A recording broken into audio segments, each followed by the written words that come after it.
बहुत बहुत धन्यवाद। तो इस श्लोक में यमराज जो कह रहे हैं कि उनके पास नहीं जाना, उनके पास नहीं जाना, तो किन के पास नहीं जाना?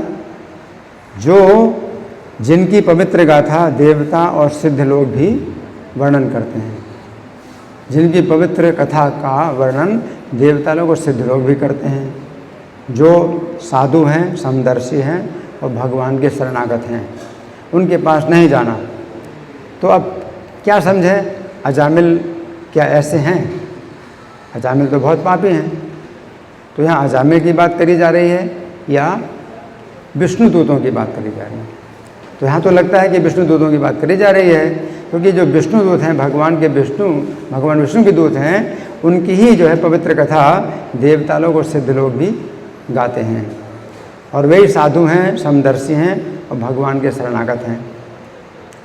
तो यमराज अगर विष्णु दूतों के बारे में कह रहे हैं कि उनके पास नहीं जाना, तो सही है, ये बात भी सही है कि उनसे टक्कर नहीं लेना है। अगर वो कहीं पर अगर आ जाएं तुम्हारे रास्ते में, तो फिर तुम जो है अपना रास्ता पीछे की तरफ मोड़ देना अपना रास्ता काट लेना। तो यहाँ पर जो यमराज हैं अपने दूतों को ये बोल रहे हैं कि विष्णु दूतों के पास नहीं जाना, क्योंकि उनकी कथा जो है देवता लोग, सिद्ध लोग गान करते हैं, और वे साधु हैं, समदर्शी हैं और भगवान के पूर्ण शरणागत हैं, उनके पास नहीं जाना। लेकिन ये बात अजामिल के ऊपर भी लागू होती है, क्योंकि भगवान कहते हैं कि साधु रेव समंतव्य अभी चेतु दुराचारो, बहुत दुराचारी से दुराचारी भी हो, वो भी साधु मानना, उसको भी साधु मानना चाहिए। तो अजामिल भी अब साधु माना जा सकता है। क्यों? क्योंकि उसने विवश होकर के मृत्यु के समय जो नाम का उच्चारण किया था, वो क्या हो गया? अनन्य भाग, भजते माम अनन्य भाग, अनन्य भाव से उसने जो है नाम का उच्चारण किया। चाहे पुत्र के लिए नाम उच्चारण किया, लेकिन उसने नाम का जो है उच्चारण किया था अनन्य भाव से। और क्षिप्रम भवति धर्मात्मा, तो साधु उसको पहले से मान लो, क्योंकि बड़ी जल्दी धर्मात्मा हो जाता है वो। तो भगवान कहते हैं पहले से साधु मान लो। और जहाँ तक इसकी पवित्र गाथा देवता सिद्ध लोग भी जो है गान करते हैं, अजामिल की कथा इतनी प्रसिद्ध है, आप सोचिए।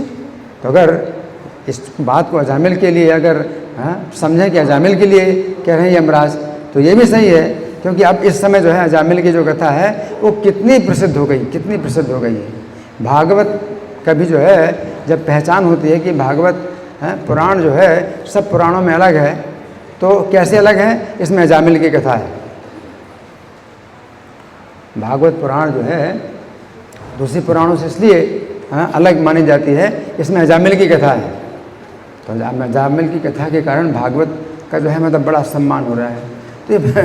तो भागवत में जो है जब इसकी पवित्र गाथा गाई जा रही है, तो फिर ये जो है यमराज अजामिल के लिए कह रहे हैं, है ना?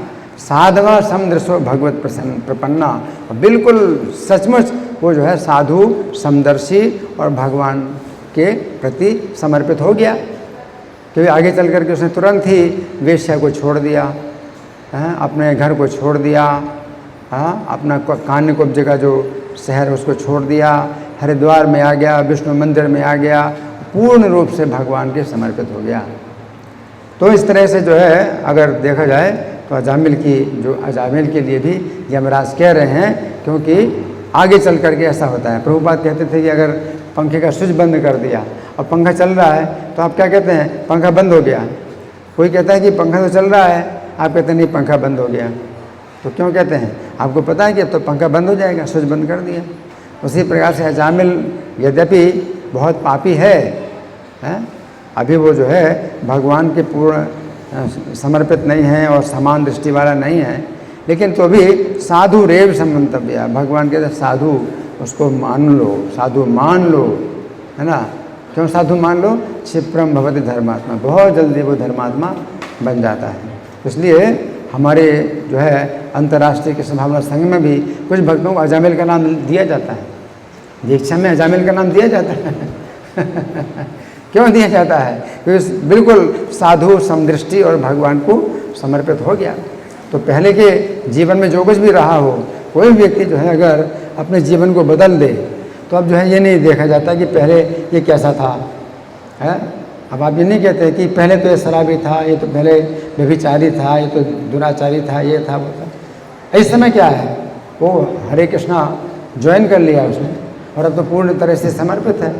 अब नहीं कह सकते कि पहले ये था, इससे मैं नफ़रत करता हूँ, अब मैं नफ़रत करूँगा, हमेशा नफ़रत करूँगा, इसने बचपन में ऐसे काम किए वैसे काम किए, अब नहीं है। इसलिए अजामिल के लिए भी जो है यमराज अगर कह रहे हैं तो माना जाएगा कि अजामिल के लिए कह रहे हैं, लेकिन विष्णुदूतों के लिए तो है ही है कि उनकी पवित्र गाथा सब देवता सिद्ध लोग करते ही हैं। और कहे न चावयम न चावया, न तो हम दंड दे सकते हैं, ना काल दंड दे सकता है, क्योंकि यमराज अगर दंड नहीं देते हैं तो काल के अनुसार तो फिर नष्ट होता ही हर चीज़, तो काल के द्वारा तो सबको दंड मिलते ही है। भौतिक जगत में जितने भी लोग हैं काल के द्वारा तो दंडित होते ही हैं। अगर यमराज ना दंड दें आप नहीं जाएंगे नरक में, लेकिन काल के द्वारा तो दंडित होते ही हैं। प्रलय भी होती है, लास्ट अंत में प्रलय होती है, तो प्रलय में तो सबका विनाश होता ही है, लेकिन उनका जो है प्रलय में भी विनाश नहीं होता, क्योंकि भगवान विष्णु के दूत हैं, वो भगवान के धाम में चले जाते हैं, वैकुंठ में चले जाते हैं, तो काल के द्वारा भी उनको जो है दंड नहीं मिल सकता। तो यमराज जिस प्रकार से यमदूतों से कह रहे हैं। हरे कृष्ण।